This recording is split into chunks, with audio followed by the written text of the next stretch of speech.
il faut avoir conscience que la Banque Centrale Européenne a écrit cet été, c'est sorti dans les Échos du 14 juillet 2021, a sorti cet été que dans 5 ans, la Banque Centrale Européenne canalisera, archivera toutes les transactions au jour le jour.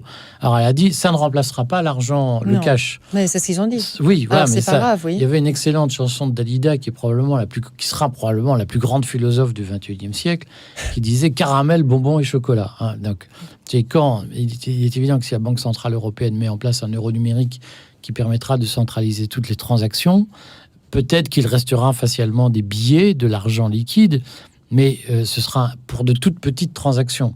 La Banque Centrale Européenne a d'ores et déjà indiqué qu'au-delà de 3 000 euros stockés sur un compte en banque, elle écrêtera ou elle imposera des pénalités puisqu'elle considérera que les gens ne doivent pas détenir trop d'argent liquide. Alors, il y a une raison à cela, puisque je vois que vous êtes interrogative. L'objectif est évidemment de briser, et je le dis très sereinement, et de briser l'indépendance des gens, de les mettre en position de ne plus pouvoir échapper au contrôle étatique. Et vous comprenez, si vous avez 3 millions sur votre compte en banque, vous pouvez dire « je me laisse suspendre, je refuse les vaccins, j'ai de quoi tenir un certain temps avant d'être pauvre ». Si vous avez 3 000 euros sur votre compte en banque, vous n'avez plus la faculté de désobéir au gouvernement.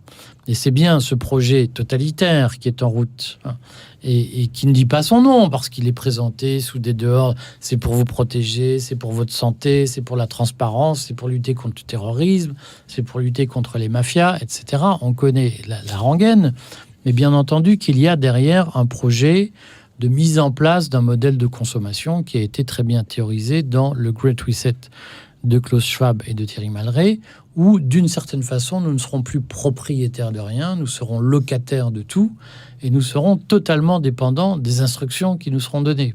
Alors, a priori, si par exemple, moi j'ai 100 000, ça c'est une situation hypothétique bien sûr, mais si j'ai 100 000 euros... Un peu modeste pour vous. Si j'ai 100 000 euros sur un compte bancaire à la Société Générale, et ça n'a rien à voir avec la portefeuille numérique, je veux le laisser dans le compte et l'utiliser pour des transactions avec une carte bancaire. Ça ne sera plus possible, c'est ça qu'il faut comprendre.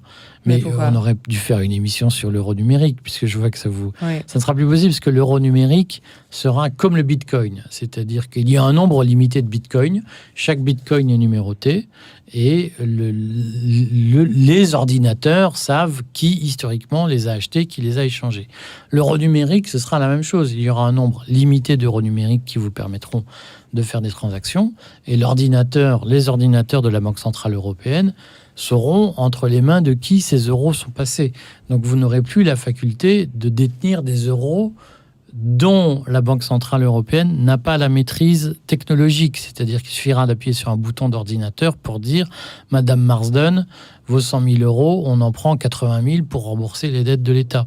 Et vous ne pourrez rien faire puisque cet argent sera comptabilisé sur ce qu'on appelle une blockchain, c'est-à-dire un système informatique. Ce ne sera plus de l'argent physique. Alors, mais pourquoi est-ce qu'ils auraient intérêt à faire ça ? Pour des raisons extrêmement simples. C'est qu'aujourd'hui, il y a de l'argent liquide, si j'ose dire, l'argent qui échappe au contrôle de la Banque centrale, pose des tas de problèmes de maîtrise par la caste au pouvoir. C'est-à-dire que cet argent peut produire de l'inflation, cet argent peut dormir dans un matelas, cet argent peut servir à des achats indus, d'acheter des kalachnikovs ou des je sais pas quoi, et que dans un système où vous voulez ordonner la consommation des individus, évidemment, la mise en place d'un euro numérique permet de maîtriser tous les processus. J'en reviens au pass sanitaire parce que c'était quand même notre objet. Parce que c'est quand même lié, oui. Le pass sanitaire, c'est la première étape vers ce système qui utilise l'argument sanitaire pour se justifier. Mais vous vous souvenez, quand on était petit, Rachel, quand nous allions au café, au restaurant, nous n'avions pas à montrer notre pièce d'identité, et un serveur vous aurait dit montrez-moi qui vous êtes et je saurai si je vous sers. Vous auriez dit mais enfin je vous boycotte tout de suite. Le pass sanitaire, c'est d'abord un système qui vise à nous habituer à montrer nos papiers partout où nous passons, et donc à permettre une espèce de filature organisée, permanente de notre vie, une violation permanente de notre vie privée, qui est la première étape dans la mise en place de ce wallet. Dans le monde dystopique qu'ils nous promettent, il faudra montrer ces papiers pour aller prendre un café, pour prendre l'autoroute. Mais comment est-ce que vous savez ça? Alors, c'est écrit. Moi, je n'invente rien. Et ce n'est pas écrit sur des sites complotistes. Enfin, si, c'est écrit sur un dangereux site complotiste qui est tenu par une dangereuse entreprise complotiste qui s'appelle Thales, qui est quand même une entreprise de fabricant d'armes, qui a créé une unité spéciale identité numérique. On va l'appeler comme ça, avec une filiale qui s'appelle IDEMIA, sur laquelle on pourrait longuement discuter le moment venu, si IDEMIA le souhaitait. Et donc Thales a publié récemment sur l'un de ses blogs une description de ce que sera l'identité numérique de demain, et qui écrit que le pass sanitaire, les gens sont très heureux de l'avoir, que le pass sanitaire est la première étape de la construction d'une identité numérique à travers un wallet qui se terminera par des moyens de paiement. Donc le projet industriel, vous comprenez, on ne crée pas ça, on ne crée pas un pass sanitaire, on ne crée pas des machines à lire des QR codes sans être sûr que l'investissement sera durable et sans être dans un cadre politique et industriel complet et assuré. Et donc Thales fait partie des grands acteurs industriels qui se positionnent sur ce marché futur, qui sera un marché colossal, qui passera par la reconnaissance faciale. Alors je vous signale qu'en Chine, par exemple, dans les campagnes, il est prévu que les paysans payent leurs impôts après une procédure de reconnaissance faciale. Parce que c'est vrai que les Chinois, paraît-il, sont mauvais payeurs, payent pas leurs dettes, payent pas leurs impôts, etc. Ils pourraient être français, au fond. Et donc, il est prévu que dans les campagnes où l'identité est mal assurée, on utilise la reconnaissance faciale pour reconnaître les paysans chinois. Il y a un taux d'efficacité de la reconnaissance faciale qui est entre 80 et 95% aujourd'hui. Il y a un enjeu technologique colossal derrière.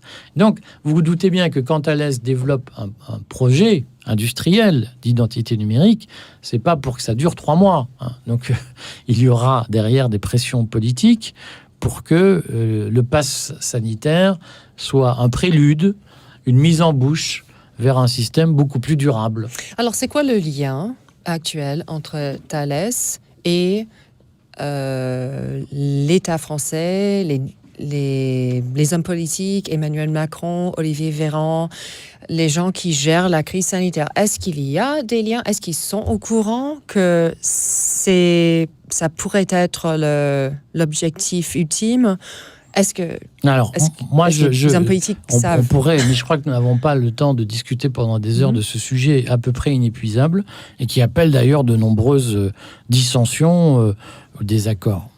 Moi, ma position, je l'ai écrit ce matin dans le Courrier des stratèges, ma position, c'est qu'il y a eu une grande alerte, the big warning, il y en a eu 2.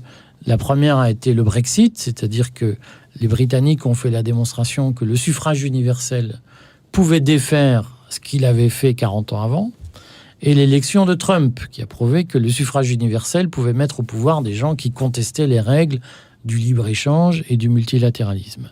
Et que donc, pour la caste mondialisée qui exerce aujourd'hui une domination très répartie sur le monde industriel, il y a une conviction qui s'est forgée depuis 4 ans, depuis 5 ans, 4 ans on va dire, qui est que le suffrage universel doit être désormais neutralisé parce qu'il y a une montée de mouvements nationalistes, populistes, complotistes, tous ces mots en iste qui désignent le diable, et que la montée de ces mouvements met en péril la construction multilatérale et, d'une façon ou d'une autre, libre-échangiste portée par la caste depuis une 50aine d'années.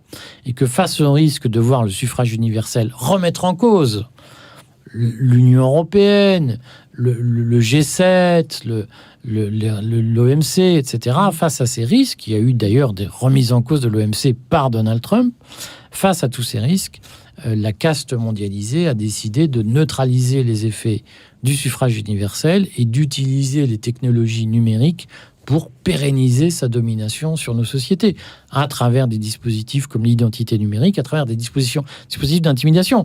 Il faut dire, Rachel, que le pass sanitaire, c'est la première expérience de crédit social dans le monde démocratique. Le pass sanitaire punit les dissidents et récompense les obéissants.